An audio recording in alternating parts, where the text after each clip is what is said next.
नमस्ते बच्चों, आज की कक्षा में हम जानने वाले हैं कि अनौपचारिक पत्र कैसे लिखा जाता है और अनौपचारिक पत्र क्या होता है। सबसे पहले हम जानते हैं पत्र लेखन किसे कहते हैं। तो पत्र का शाब्दिक अर्थ होता है ऐसा कागज जिस पर कोई बात लिखी या छपी हो। पत्र लेखन के माध्यम से हम अपने भावों और विचारों को व्यक्त कर सकते हैं। पत्रों के माध्यम से एक व्यक्ति अपनी बातों को लिखकर दूसरों तक पहुंचा सकता है। जिन बातों को लोग कहने में हिचकिचाते हैं या शर्माते हैं, संकोच करते हैं, उन बातों को पत्रों के माध्यम से आसानी से समझाया या कहा जा सकता है। अनौपचारिक पत्र। अनौपचारिक पत्र किसे कहते हैं?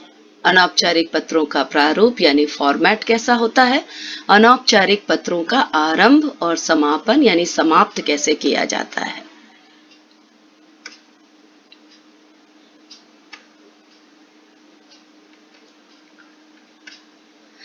जिन लोगों से हमारे प्रिय या अच्छे संबंध रहते हैं, उनको जब हम या हमें जब वो पत्र लिखते हैं तो उन्हें अनौपचारिक पत्र कहते हैं, इनफॉर्मल लेटर्स।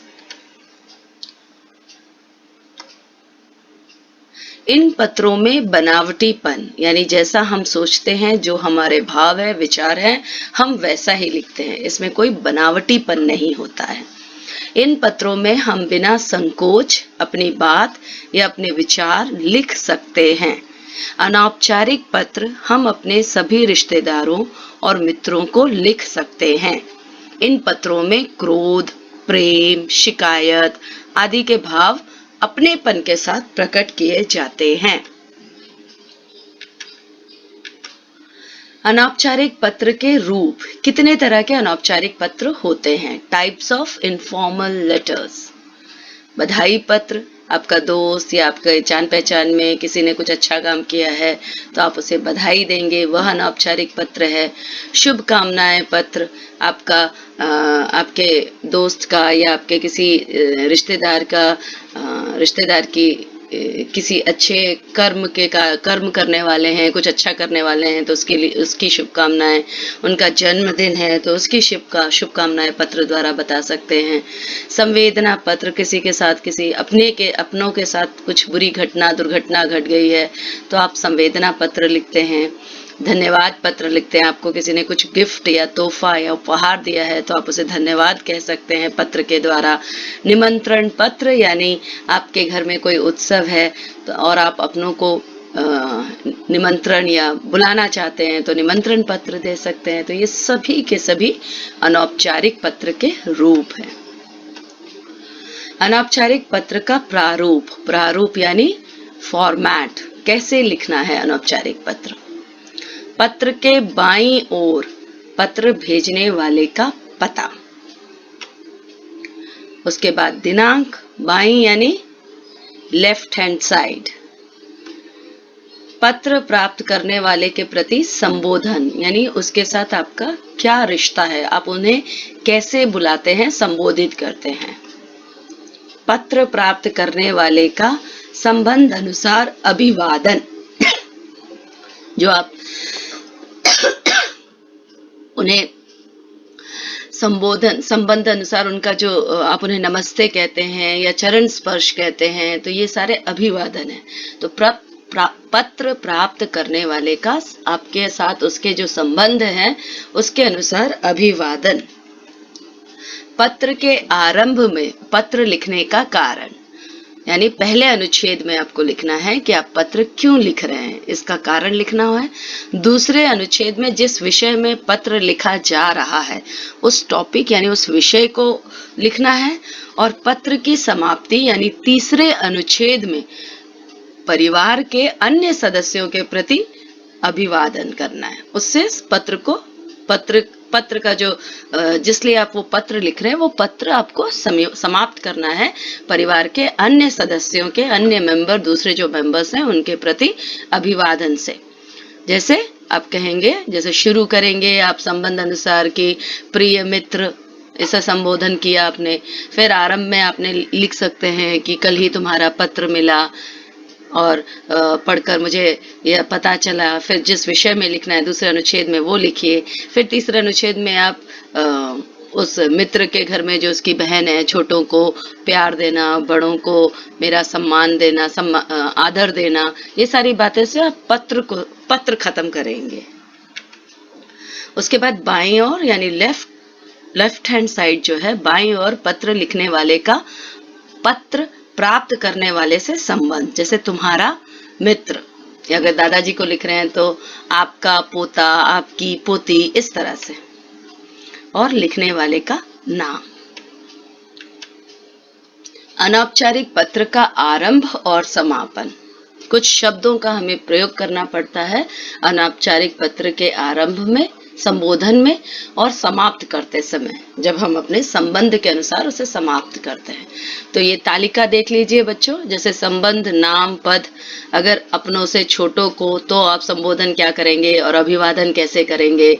मित्र, सहेली, हम उम्र यानी आपके ही उम्र के जो हैं मित्र और सहेली, उनको कैसे संबोधन करेंगे, और उन जब पत्र समाप्त करेंगे तो अभिवादन कैसे करेंगे। अपनों से बड़ों को जब आप संबोधन कर रहे हैं तो किन शब्दों का प्रयोग करेंगे, और जब अभिवादन कर रहे हैं तो किन शब्दों का प्रयोग करेंगे, और पत्र के अंत में लिखे जाने वाले शब्द या वाक्यांश, ठीक है, जो हम शुरू में संबोधन और अभिवादन करते हैं और अंत में जो लिखते हैं वो इस तालिका से आपको समझना होगा। जैसे अपनों से छोटों को क्या कहेंगे, संबोधन करेंगे जब शुरू में, प्रिय कह सकते हैं या चिरंजीव या नाम लिख सकते हैं।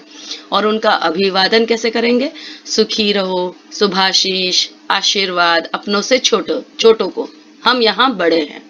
इसी तरह हमारे जो दोस्त हैं, मित्र, सहेली, हम उम्र, हमारे उम्र वाले, उनको हम संबोधन कैसे करेंगे पत्र में, प्रिय, प्रियवर, मित्रवर, बंधु।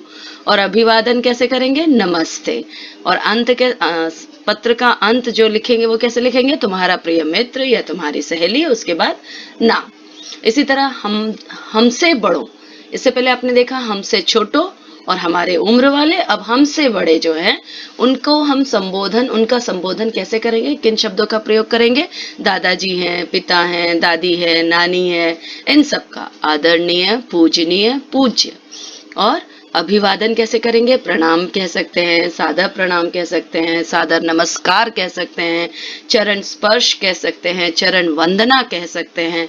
और उनका अंत, पत्र का अंत, उनके साथ जब हम पत्र लिखेंगे तो उसका अंत कैसे करेंगे, आपका नाम लिखना होगा या आपकी प्रिय नाम लिखना होगा, या आपका पोता संबंध, आपका पित्र, आपका पोता, आपका भतीजा, आपका भांजा, फिर नाम। तो इस तरह अनौपचारिक पत्र का आरंभ और समापन करते समय हमें इन शब्दों को याद रखना चाहिए या इन शब्दों का प्रयोग करना चाहिए।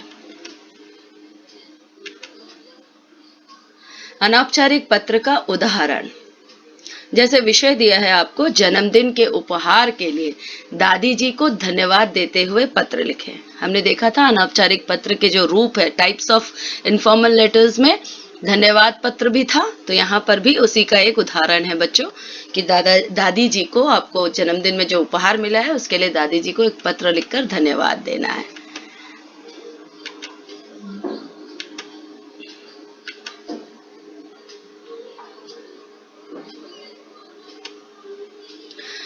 अब देखिए कैसे लिखा गया है उदाहरण, जैसे सबसे ऊपर बाईं तरफ आपका पता है, फिर दिनांक है, फिर आदरणीय दादी जी, चरण स्पर्श। संबोधन देखिए, आदरणीय, पूजनीय, ये था तालिका में तो वही लिखा गया है। तो उसके बाद अभिवादन किस शब्दों से किया, चरण स्पर्श यानी पैर छूना। उसके बाद देखिए लिख रहा है वो पहले अनुच्छेद में, मैं यहाँ पर कुशल हूँ और आशा करता हूँ कि आप भी वहाँ कुशल होंगे। पिछले सप्ताह मेरा जन्मदिन था और मुझे वह पत्र प्राप्त हुआ जिसमें आपने न आने का कारण बताया था। मैं आपसे बहुत नाराज हूँ। तो पहले अनुच्छेद में कारण आ गया, दूसरे में विषय, क्यों लिखा जा रहा है धन्यवाद? क्योंकि उसे उपहार मिला है दादी जी से। मैं आपके आने की उम्मीद लगा कर बैठा था और आपने ना आकर सारी उम्मीदों पर पानी फेर दिया। आपने उस पत्र के साथ मेरे जन्मदिन का उपहार भी भेजा था। हालांकि कोई भी उपहार आपकी मौजूदगी से ज्यादा शायद ही मुझे खुशी देता, लेकिन यह उपहार पाकर मैं संतुष्ट महसूस कर रहा हूँ। दादी जी, आप यह जानती हैं कि मैं समय का कितना अधिक पाबंद हूँ, यानी मैं हर काम समय अनुसार करता हूँ, समय पर करता हूँ, और इसलिए आपने यह घड़ी मुझे भेंट देकर मेरे इरादों को और भी मजबूत किया है। आपकी यह घड़ी मुझे अनुशासन और समय के महत्व के बारे में सदैव बताती रहेगी। मैं यह घड़ी पाकर खुश हूँ और यह प्रार्थना करता हूँ कि मेरे अगले जन्मदिन पर आप भी मौजूद रहें। दादाजी को चरण स्पर्श, आपका पोता अक्षय। तो पहले अनुच्छेद में क्या है? कारण। दूसरे में विषय, क्यों उसने ये पत्र लिखा है। तीसरे में उसने परिवार के अन्य सदस्य यानी दादाजी को भी अभिवादन किया है। और उसके बाद संबंध बताया है। आपका क्या संबंध है दादी जी से? तो वह उनका पोता है। और फिर नाम। तो इस तरह हम अनौपचारिक पत्र को लिखते हैं। तो बच्चों, उम्मीद है आपको यह अनौपचारिक पत्र लेखन समझ में आया है और आप इन शब्दों का इसके प्रारूप को अच्छी तरह से समझे हैं। और जब भी आप अनौपचारिक पत्र लिखेंगे आप इनका पालन करेंगे। धन्यवाद बच्चों।